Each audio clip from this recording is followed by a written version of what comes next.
Halo, nama saya Tati Dwi Pratama.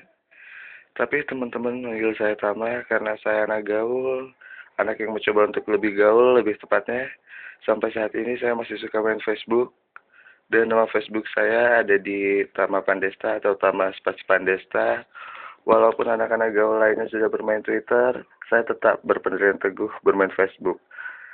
Karena waktu itu saya tidak mengerti bagaimana bermain Twitter sampai saat ini pun sama.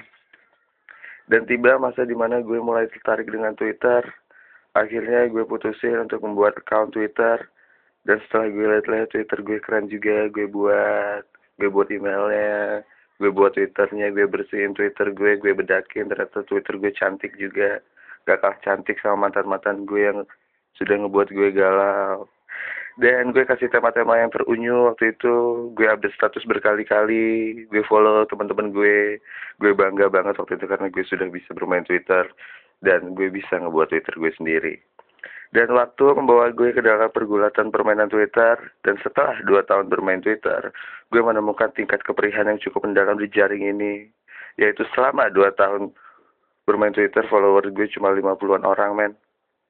Dan itu sudah termasuk teman, kerabat, saudara, dan tetangga rumah gue. Gue bingung banget waktu itu. Gue mencoba bertanya pada rumput yang bergoyang dan desiran angin. Cie. Tapi tak ada satupun jawaban yang datang ke gue. Dan menurut gue ini adalah cobaan teralai yang pernah datang ke hidup gue. Gue cuma bisa sabar waktu itu dan gue berpikir apa nama Twitter gue kurang alay karena banyak banget, nggak sedikit banget di Facebook gue jumpai. Semakin alay nama Facebooknya, semakin banyak friend di Facebooknya. Satu contoh katakanlah namanya Maya, nama Facebooknya berubah menjadi Maya Cuka Cendiri atau Maya Cuka Bete.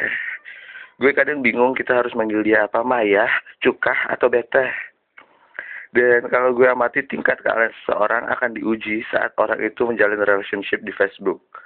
Satu contoh katakanlah Maya berpacaran dengan Saiful, Maya akan mendadak merubah nama Facebooknya menjadi Maya Love Saiful Boat. Dan begitu pun juga Saiful mungkin akan merubah nama Facebooknya menjadi Saiful Cinta Maya Polepo. Gue kadang prihatin dengan nama-nama yang terkontaminasi seperti ini. Dan hal seperti ini tidak hanya terjadi di dunia maya.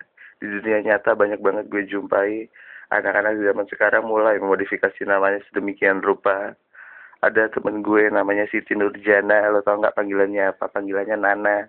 Dari mana bisa dapat Siti Nurjana menjadi Nana? Ternyata nama belakangnya diambil Siti Nurjana, jadinya Nana.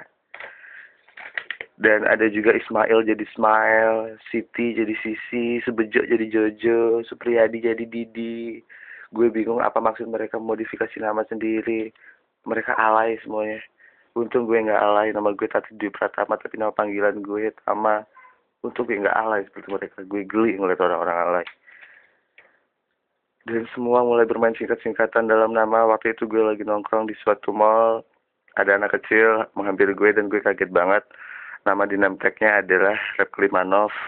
Saking bingungnya gue langsung tanyain ke dia, halo adek, namanya siapa? Dan dia jawab, Rep Klimanov om. Dan gue nggak ngerti, saking bingungnya gue langsung tanyain dia, apa arti dari namamu? Apa arti dari namamu nak? Dan dia bilang langsung, nama dari Rep Klimanov itu dibeli oleh orang tuanya yang ada singkatannya itu Rebo Kliwon 5 November. Gue bingung banget, ternyata orang tuanya kreatif banget. Kenapa nggak jadi tim kreatif di sebuah agensi aja? Dan dia pun berlari menuju ke orang tuanya. Dan nggak cuma itu aja, artis Indonesia pun banyak menggunakan nama singkatan. Ada ada BP, Bambang Pamungkas, Jupe, Julia Perez, dan ada juga IDP. Dan mereka semua keren-keren. Gue suka banget sama IDP, karena IDP beda dengan IPW. Kalau IPW adalah indah pada waktunya. Dan bahasa-bahasa Indonesia pun mulai banyak dijadikan singkat-singkatan, men. Gue bingung dengan semua ini. Mungkin seandainya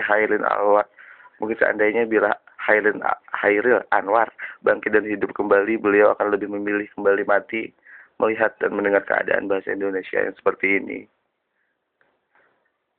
Oke, mungkin cuma cukup sampai di situ. Kesempurnaan hanya milik Gita Gutawa dan Andra and the Backbone. Sempurna.